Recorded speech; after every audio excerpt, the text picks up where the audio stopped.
South Carolina, because y'all are squeezed in here really good. We love it. You know, I can tell you we were in Iowa, and the wind chill was -40. And we had a good time, and then we went to New Hampshire, and it was like 7 degrees. But the people in New Hampshire were really good to us. But let me tell you, when we got off the plane this morning, it's a great day in South Carolina.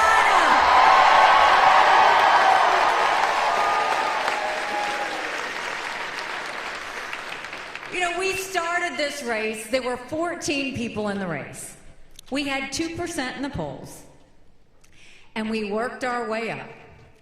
So we ended up in Iowa with 20 points. We came to New Hampshire, and we had 40-something points. And so we were very excited last night because we saw that we had gone up 25 points in a month, and we were thrilled. So we got out there, and we did our thing, and we said what we had to say, and then Donald Trump got out there and just threw a temper tantrum. He pitched a fit. He was insulting. He was doing what he does, but I know that's what he does when he's insecure. I know that's what he does when he is threatened, and he should feel threatened, without a doubt.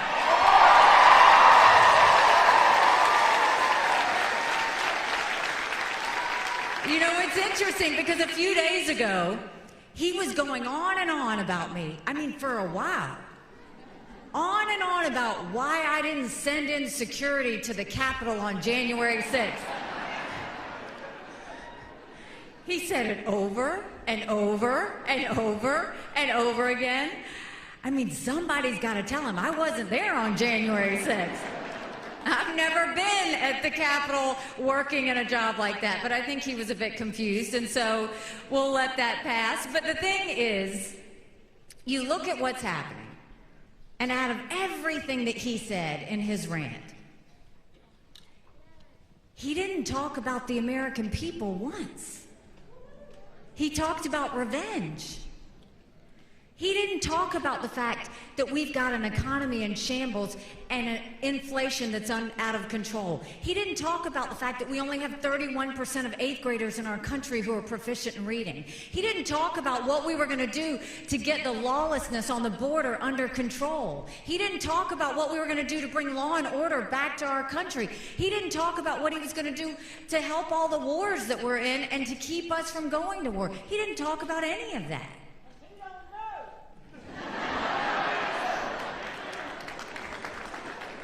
And so he'll go on, and you know, even on that day where he was going on and on about January 6th, you know, we talked about, okay, he was having a moment, he was confused, but it also goes back to why I've continued to push for mental competency tests for anyone over the age of 75.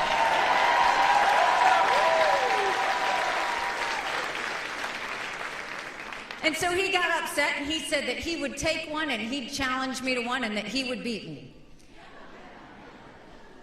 Maybe he would, maybe he wouldn't. But what I said is, okay, well, if that's the case, then get on a debate stage and let's go.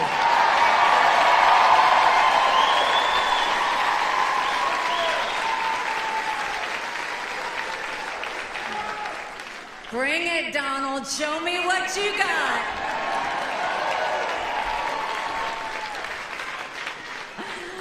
You know, it's great to be here back in South Carolina, and we've been through so much together. I mean, you go back and you look at all the fights that we've had and all the things we've done to better South Carolina.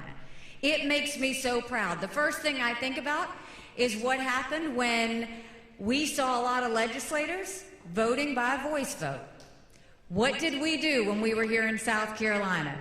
We said we weren't going to have them vote by voice vote. We made them start showing their votes on the record for every one of you to see.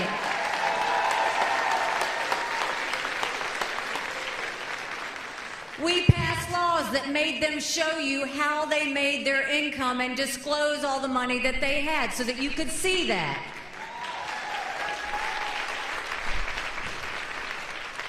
We said if you have to show picture ID to buy Sudafed, if you have to show picture ID to get on a plane, you should have to show picture ID to protect the integrity of the election process.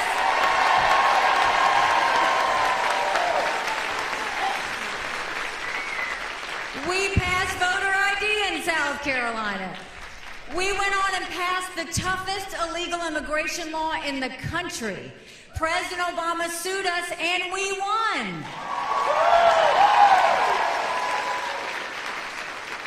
We said no to Guantanamo Bay prisoners. We said no to Syrian refugees. We passed tort reform. We did pension reform. We cut taxes. We paid down our debt.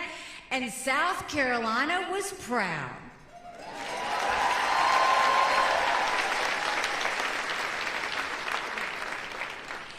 We started building planes with Boeing. We built more BMWs than any place in the world.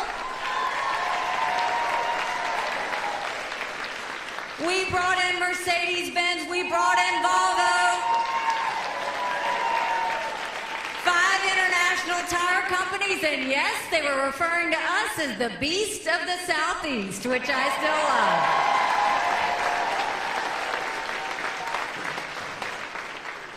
We brought that 11% down to 4%. We were union busters and said, don't come into this state.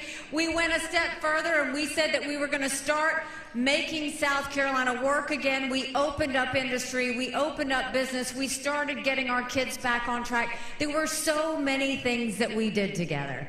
And when you think about all of that, just think about if we can translate that over. We didn't just do those things that you typically do. We did some other things that were really special. We moved 35,000 people from welfare to work.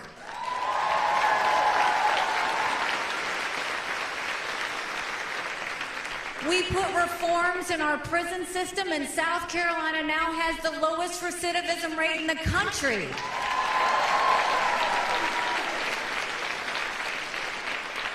And by the time I left being governor, we were named the friendliest state in the country, the most patriotic state in the country,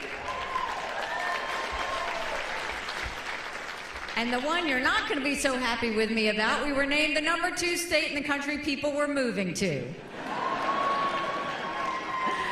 But South Carolina has grown, and I've continued to be proud. And now you look at the country, and it's tough. You don't have to turn on the news to know how tough it is. We are $34 trillion in debt. We're having to borrow money just to make our interest payments. China owns some of that debt. Now, I would love to tell you that Biden did that to us. And he sent us down this roller coaster of socialism that's dangerous, that we have to stop. But I've always spoken to you in hard truths, through good times and bad. And I'm going to do that with you tonight.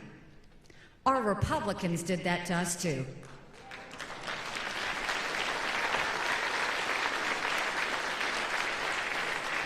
You go back and look at that $2.2 trillion COVID stimulus bill that they passed with no accountability.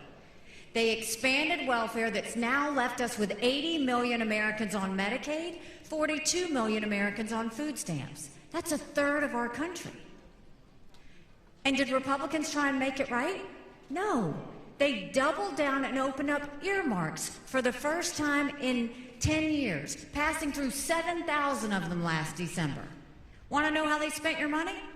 $30 million on an honors college in Vermont, $10 million to tear down a hotel in Alaska, $7.5 million on a courthouse in Colorado, and the list goes on.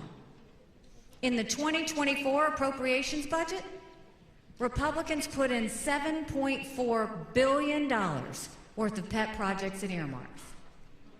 Democrats put in $2.8 billion. Now you tell me who the big spenders are. All while 1 in 6 American families can't pay their utility bill. 60% of Americans are living paycheck to paycheck. 50% of American families can't afford diapers. Homelessness is up 12%. 650,000 Americans are homeless. Something's got to give. There are very few people who understand the value of a dollar, but I do want to say I have one friend that I am proud that stands with me because he fights for your tax dollars every day. Ralph Norman, thank you, thank you, thank you.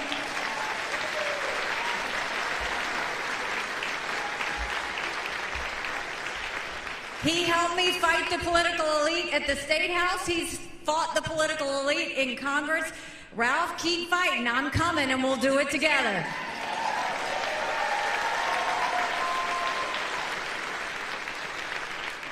So how do we fix our economy? The first thing we do is let's claw back the over $100 billion of unspent COVID dollars that are still sitting out there.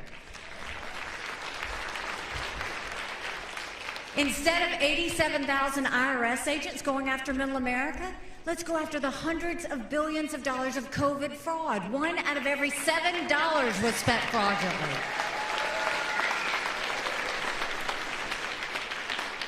If 8% of our budget is interest, quit borrowing. Cut up the credit cards. You have to balance a budget every day. I had to balance a budget as governor. Why is Congress the only group that refuses to balance a budget?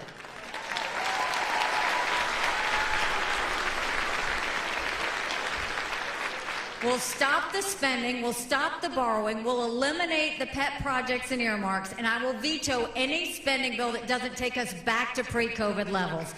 That will save us trillions.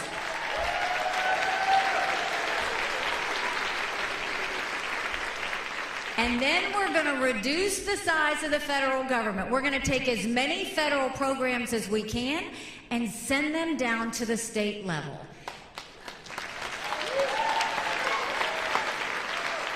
Think education, think healthcare, think welfare, think mental health. If we were to take those resources, cut the strings, and send them down to the states, those resources are better used when the people are involved in how they're functioning. And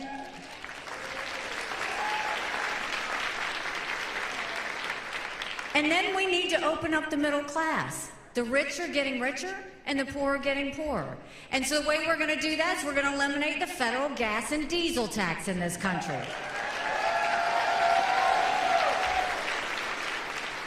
We're going to cut taxes on the middle class and simplify the brackets. And then we're going to make the small business tax cuts permanent. They made the corporate tax cuts permanent.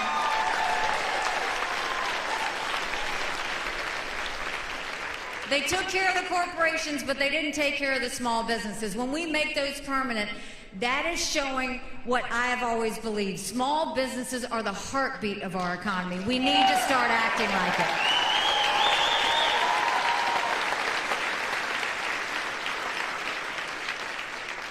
And when it comes to education, we knew in South Carolina if a child couldn't read by 3rd grade, they were 4 times less likely to graduate high school. So instead of pushing them forward, we started holding them back. We brought in their parents, we did reading remediation, and we set them up for success. We have got to do that all over our country. Only 31% of 8th graders are proficient reading. We've got to get our kids reading again. And then we need to make sure that no parent should ever wonder what's being said or taught to their child in the classroom. We need complete transparency in the classroom.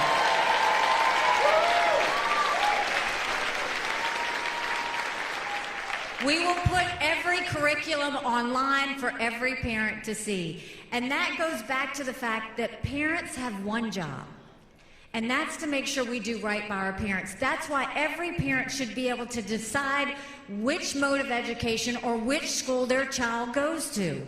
Every child deserves a good education regardless of where they're born and raised. Stop mandating them based on a zip code.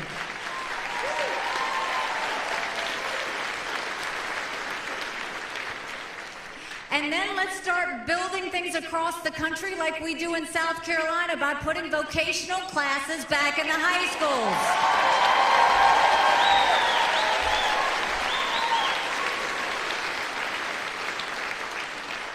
And as a point of personal privilege, to all you girl dads out there and all you strong moms, we have to raise strong girls. Strong girls become strong women. Strong women become strong leaders.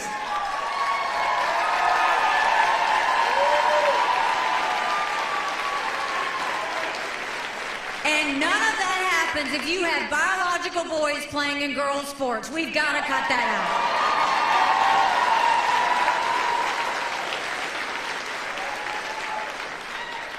out. And then when it comes to the border, right? It doesn't even look like the United States of America anymore. I can't believe our country would allow this to happen. 8 million illegal immigrants have come to that border. We had enough fentanyl cross that border last year that would kill every single American.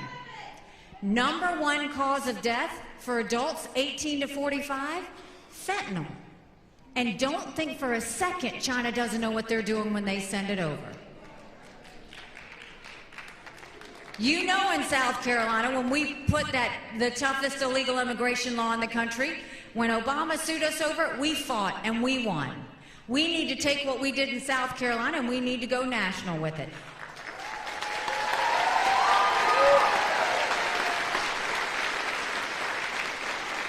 You don't just do a border wall. We'll do a national E-Verify program so every business has to prove that the people they hire are in this country legally.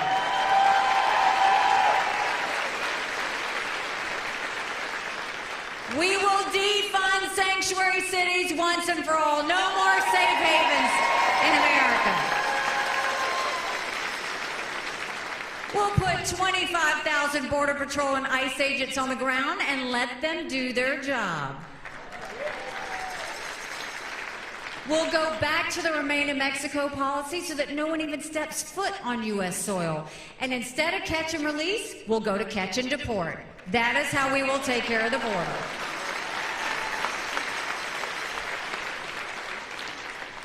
And you know, growing up in Bamberg, South Carolina, oh, we got one person from Bamberg out there.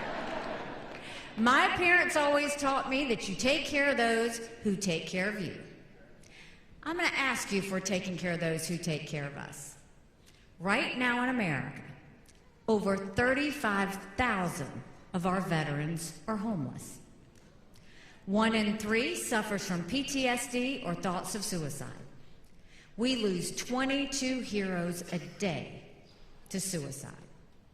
If a veteran needs a doctor's appointment at the VA, on average, it takes 29 days.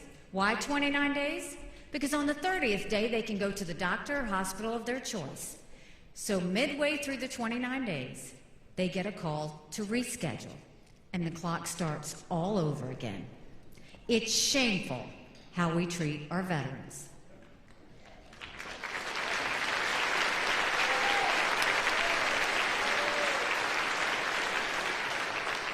Now, you know I'm the proud wife of a combat veteran who served in Afghanistan.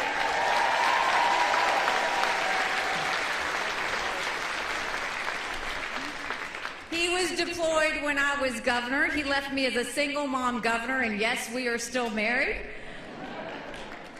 God bless him. But you know, when he came back home to us, that was a lot of prayers answered. But that was the easy part. When we got home, life got hard. Michael couldn't hear loud noises. He couldn't be in crowds.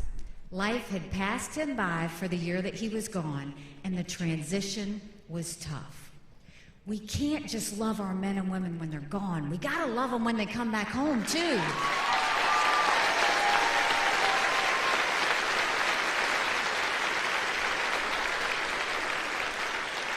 Let's do more than just the 2-week transition. Let's take care of them for the long haul. And we'll do that by having telehealth. Let's get them the mental health care they need right when they need it.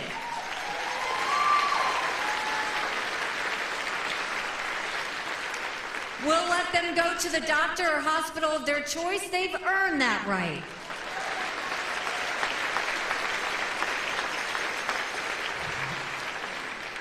And the way I think we're going to take care of veterans' health care, I think every member of Congress should have to get their health care from the VA, and you watch how fast that gets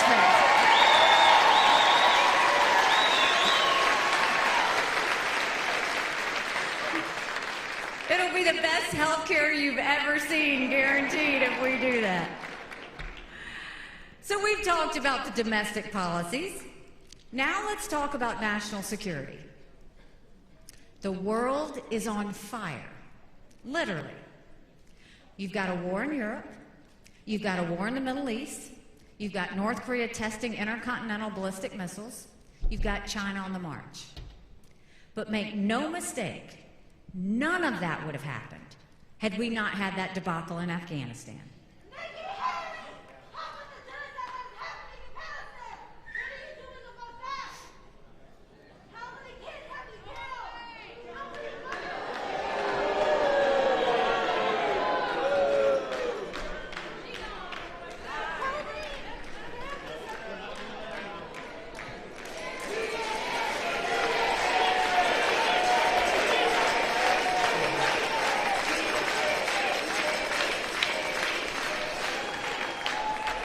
You know, I never mind protesters like that, because my husband and his military brothers and sisters sacrifice for us every day for them to be able to do that.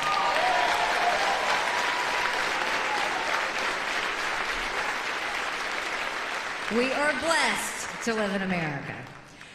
So the idea that Michael and his military brothers and sisters who served in Afghanistan had to watch us leave Bagram Air Force Base in the middle of the night without telling our allies who stood shoulder to shoulder with us for decades because we asked them to be there.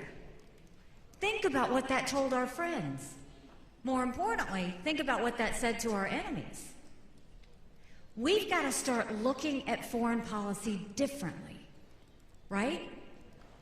I'll give you an example. When I was at the United Nations, and we moved the embassy from Tel Aviv to Jerusalem, we were condemned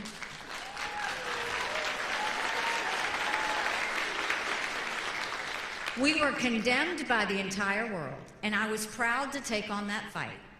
But I was mad, because America can put our embassy wherever we want. We have always put it in the capital of every country. Jerusalem is the capital of Israel, and we were acknowledging a truth.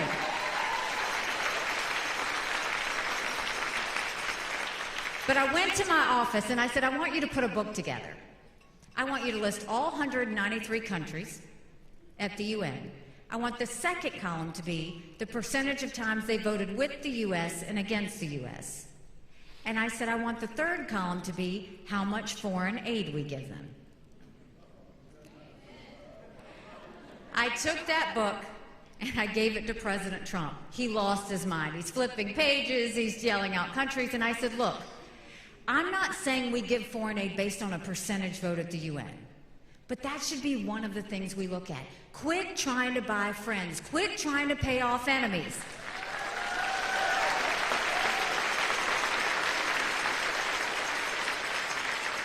Do you know last year we gave $70 billion in foreign aid? Want to know who we gave it to? Iraq, that harbored terrorists that tried to kill our soldiers. Zimbabwe, the most anti-American African country there is. Belarus, who's holding hands with Russia as they invade Ukraine. Cuba, who we named a state sponsor of terrorism, where they are now putting up a spy base with China.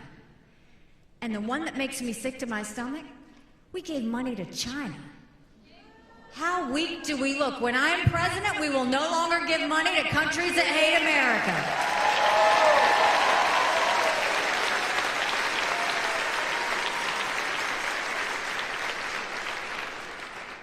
And when it comes to our biggest national security threat, we have to start taking China head on. China's been planning war with us for years, and that's not me exaggerating. They're already here. They've already infiltrated our country. They have 400,000 acres of U.S. soil, most recently near Grand Forks Air Force Base, where our most sensitive drone technology is. They've put millions of dollars into our universities, stealing our research, spreading Chinese propaganda. Everybody was upset about the Chinese spy balloon, right? I mean, we have beautiful beaches, but that is not why that spy balloon went over there. We now know that it connected with the internet company, picked up all that surveillance, and sent it to China. But what about the fact that 90% of our law enforcement drones in America are Chinese? So think about the mini surveillance that's happening. There are Chinese police stations throughout our country. We've got a Chinese spy base that just went off our shores in Cuba.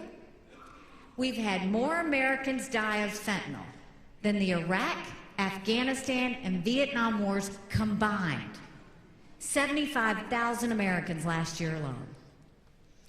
And China's building up their military at a scary pace.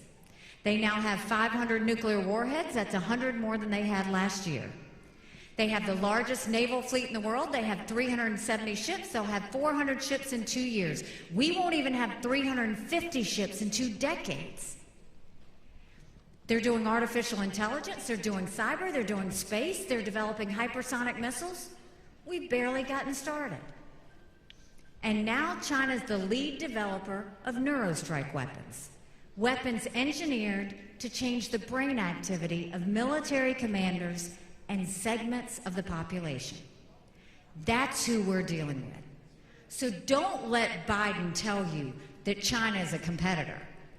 Because I dealt with China every single day at the United Nations.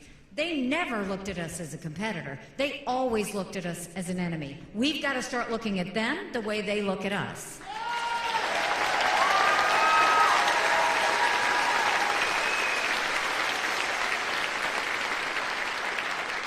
And the way we do that is we stop selling them in a U.S. soil, and we take back the land they've already purchased.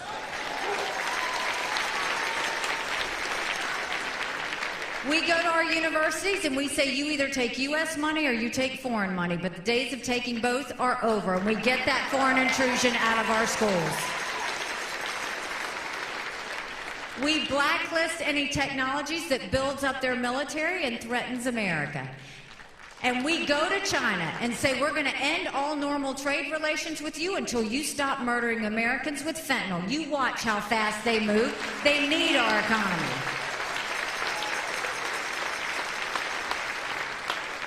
And then we build up our military. Strong militaries don't start wars. Strong militaries prevent wars.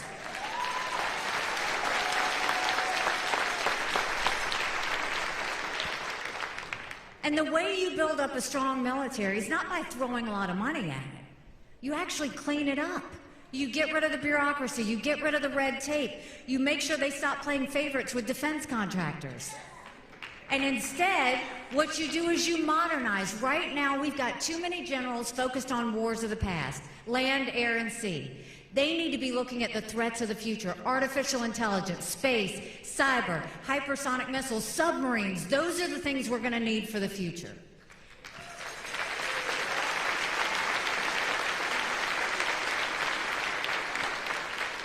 And when you think of national security, you have the backs of your friends, you call out your enemies, and your number one goal is always to prevent war, period.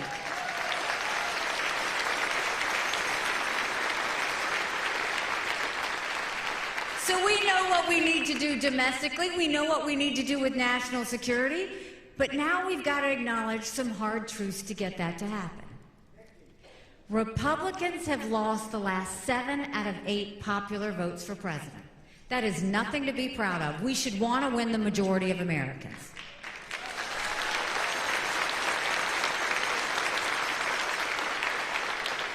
But the only way we're going to win the majority of Americans is if we have a new generational conservative leader.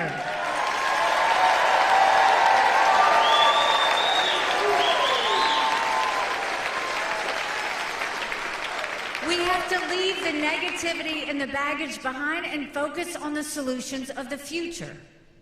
Now, here's another hard truth. I voted for Donald Trump twice. I was proud to serve America in his administration. I agree with a lot of his policies. But rightly or wrongly, chaos follows him. And y'all know I'm right. Chaos follows him.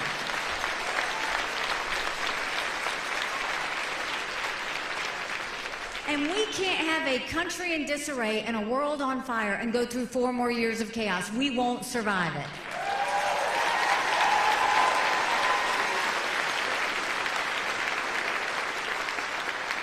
You don't defeat Democrat chaos with Republican chaos. And the other hard truth is, you can't fix anything if you don't win in November.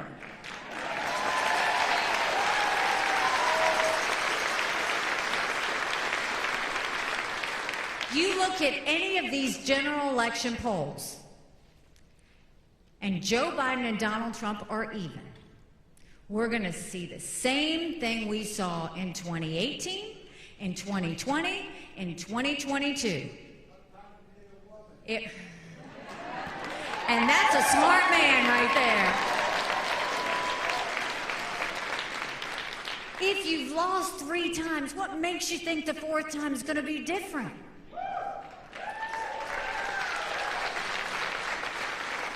Now, I'm in every one of those same general election polls, and I defeat Biden by up to 17 points.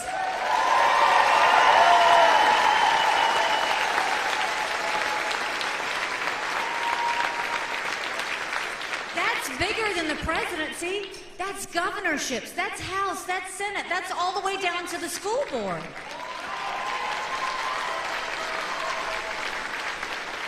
If we go into D.C. with a double-digit win, that is a mandate to stop the wasteful spending and get our economy back on track. That's a mandate to get our kids reading again and go back to the basics in education.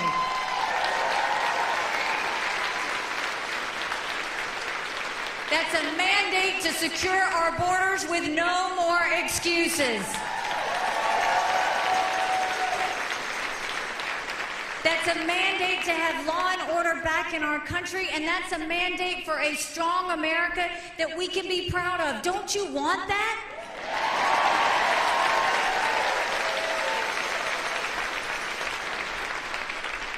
Because we could have that, but it's going to take a lot of courage.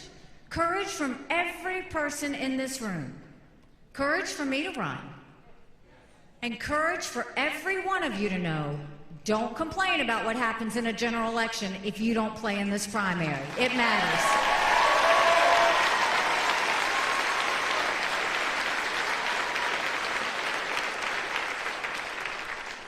This is a choice between more of the same or going forward. More of the same is not just Joe Biden. More of the same is Joe Biden and Donald Trump. 70% of Americans have said they don't want another Donald Trump-Joe Biden rematch.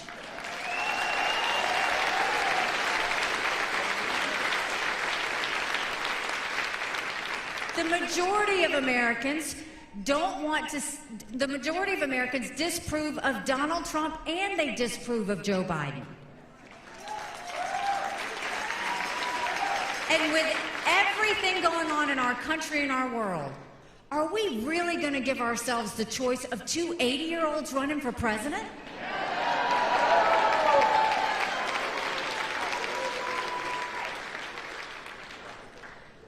Now, I have talked about mental competency tests for over the age of 75.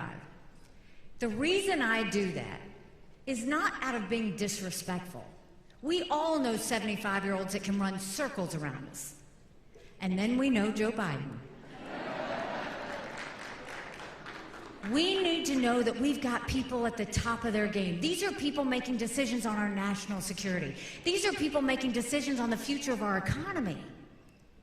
We've got to be smart about this. And both of those men have put us trillions of dollars in debt. Everybody talks about the economy that Donald Trump gave us. It was pretty good, right? But at what cost? He put us $8 trillion in debt in just 4 years. Our kids are never going to forgive them for that.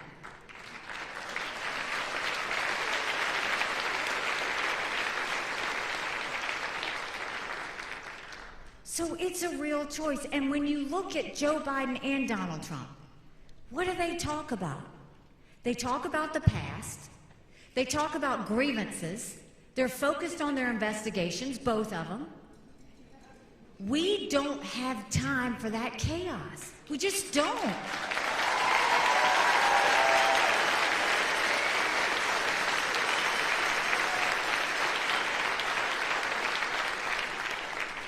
You know, the political elites in this state and around the country have said that we just need to let Donald Trump have this.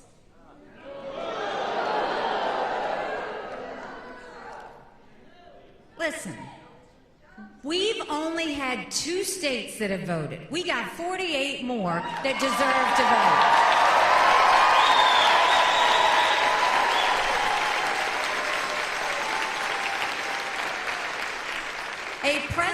presidential candidate has to get 1,215 delegates. Donald Trump has 32, and I have 17.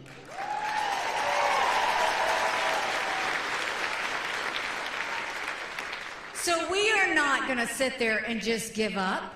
We're going to sit there and we're going to fight, because Americans deserve better than what they have in these two options, and we're going to give it to them.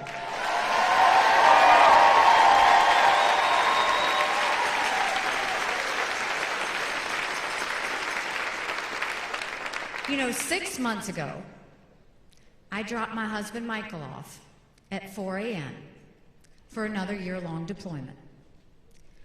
And I watched him and 230 soldiers pick up their 2 duffel bags of belongings to go to a country they'd never been, all in the name of protecting America.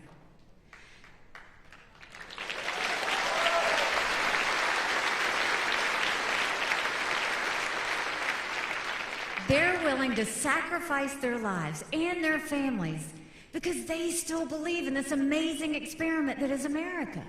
So if they're willing to fight for us there, shouldn't we be willing to fight for America here?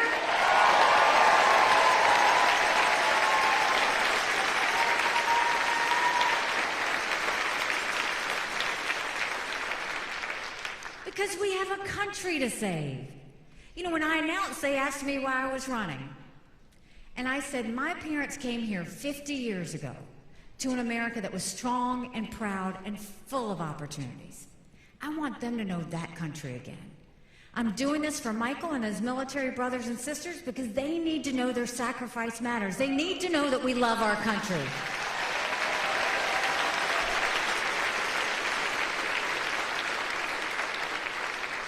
I'm doing this for my daughter who just got married, and I saw how hard it was for her and her husband to buy a home.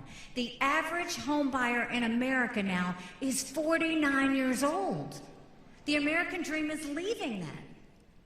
And I'm doing this for my son who's a senior in college. And I am tired of watching him write papers of things he doesn't believe in just to get an A. That is not us. That is not America.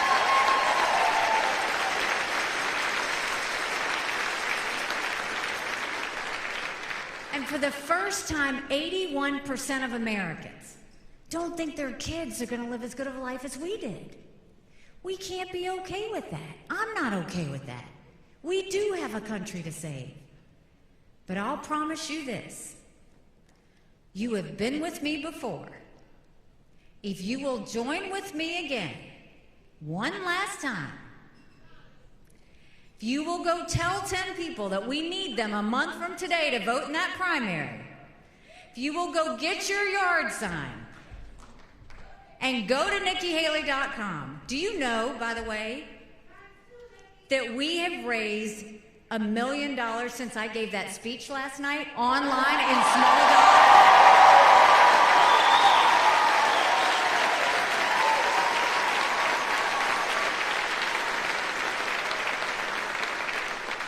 We have had 200,000 donors from all 50 states. 95% of those donations are $200 or less.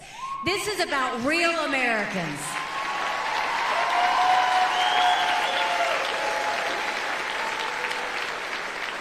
So if you join with me, if you join this movement, if you join us in this fight, I promise you, I will do exactly what I did for you when I was governor of South Carolina, and I will spend every single day trying to make you proud. Thank you very much, Charleston.